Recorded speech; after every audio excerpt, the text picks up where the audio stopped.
कोल्हापूर शहर कृती समितीनं कोल्हापुरातील निवृत्ती चौकात उभारला हद्दवाढीची मागणी करणारा फलकानं वेधलं सर्वांचं लक्ष.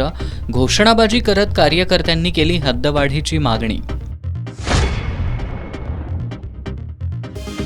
गोव्याहून छत्रपती संभाजीनगरकडे जाणारी खासगी आराम बस कांडगावातील वळणावर उलटली.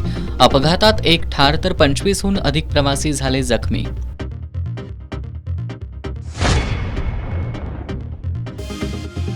ज्येष्ठ विचारवंत कॉम्रेड गोविंद पानसरे यांच्या खुनातील आरोपींचा जामीन रद्द करण्यासाठी राज्य सरकारनं तात्काळ सर्वोच्च न्यायालयात अपील करावं. आम्ही भारतीय लोक आंदोलनाची मागणी. कॉम्रेड पानसरे खुनाचा तपास होऊ नये हे महायुती सरकारचं षडयंत्र असल्याचा केला आरोप. प्रधानमंत्री आवासच्या पहिल्या योजनेची अंमलबजावणी न करताच सरकारनं जाहीर केला योजनेचा दुसरा टप्पा. इचलकरंजीत आयटकनं केला सरकारचा निषेध.